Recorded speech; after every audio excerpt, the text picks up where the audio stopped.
બનાસકાંઠા જિલ્લામાં કાંકરેજ તાલુકા રાજપૂત ક્ષત્રિય સમાજ દ્વારા પુરુષોત્તમ રૂપાલાની ટિકિટ રદ કરવા માટે આવેદનપત્ર આપી માંગ કરી।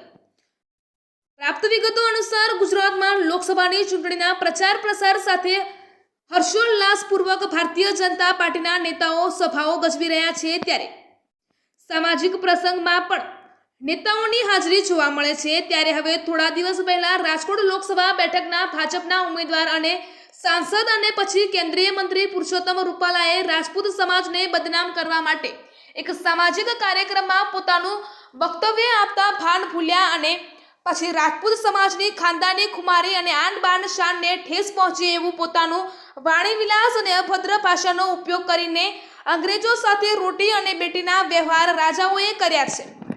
આવું બોલતા સમગ્ર ગુજરાતમાં રાજપૂત સમાજમાં ભારે રોષ ફેલાયો છે અને હવે ઠેર ઠેર રાજપૂત સમાજના સંગઠનો દ્વારા તાલુકા મામલતદાર અને જિલ્લા કલેક્ટર કચેરીએ આવેદનપત્ર આપીને પુરુષોત્તમ રૂપાલાની ટિકિટ રદ કરવાની માંગ કરી રહ્યા છે। ત્યારે હવે કાંકરેજ તાલુકા રાજપૂત ક્ષત્રિય સમાજના સંગઠનો દ્વારા કાંકરેજ મામલતદારને આવેદનપત્ર આપવામાં આવ્યું હતું, જેમાં મહાકાલ સેના કાંકરેજ, શ્રી કાંકરેજ યુવા રાજપૂત સંગઠન, શ્રી અખિલ ગુજરાત રાજપૂત યુવા સંઘ કાંકરેજ અને શ્રી રાજપૂત કરણી સેના કાંકરેજ સહિત અન્ય રાજપૂત સમાજના અગ્રણીઓ, યુવાઓ, વડીલો દ્વારા રાજકોટ લોકસભા બેઠકના ભાજપના ઉમેદવાર પુરુષોત્તમ રૂપાલાની ટિકિટ રદ કરવા માટે આવેદનપત્ર આપવામાં આવ્યું હતું। ત્યારે હવે જેમ જેમ લોકસભા ચૂંટણીના દિવસો નજીક આવી રહ્યા છે, ત્યારે હવે રૂપાલાની વિરુદ્ધ સમગ્ર ગુજરાતમાં રાજપૂત સમાજ દ્વારા રોષ ફાટી નીકળ્યો છે। ત્યારે હજુ સુધી કેન્દ્ર સરકાર કે ગુજરાત સરકારના પેટનું પાણી હલતું નથી, પરંતુ હવે સવાલ એ થાય છે કે શું પુરુષોત્તમ રૂપાલા એકલા પડી ગયા છે કે પછી કોઈ રાજકીય ખટપટો? આખરે ટિકિટ રદ કરવામાં આવશે કે પછી મીડિયા સામે ગુજરાત પ્રદેશ ભાજપ પ્રમુખ સી.આર. પાટીલનું મૌન ધારણ કરી લેવું શું સૂચવે છે?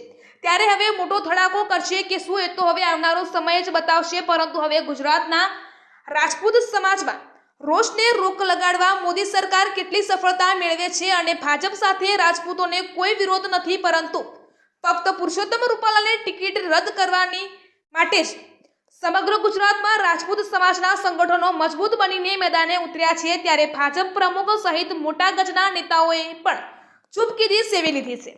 અહેવાલ રામજીભાઈ રાયગોર, કાંકરેજ, બનાસકાંઠા।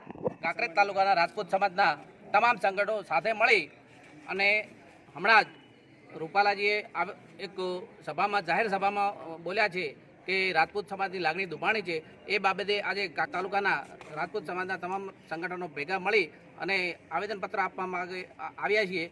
અમારો એક જ માગણી છે કે આ રૂપાલાજીની ટિકિટ રદ કરી અને અમારી જે અસ્મિતા ગંવાણી છે એ અસ્મિતાનો વેગ દરેક તાલુકે જિલ્લે અને રાજ્યભરમાં જે છે એનાથી વધવાની શક્યતા છે।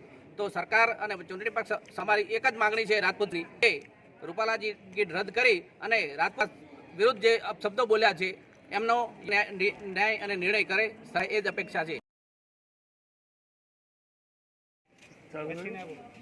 જય માતાજી। અમારે તો એક જ માગ છે કે રૂપાલાનું ટિકિટ ના મળવી જોઈએ અને આમાં રાજપૂત સમાજનું લાગણી દુભાઈ છે, રૂપાલાને ટિકિટ ના જ મળવી જોઈએ। જય માતાજી। કાણી સાહેબ કાલ કલેક્ટરમાં આવેદન આપ્યું, એની સાથે મેં તાલુકામાં મેં શિવરી ખાતે આજે આવેદનપત્ર આપી રહ્યા છે અમારા ભાઈઓ સાથે।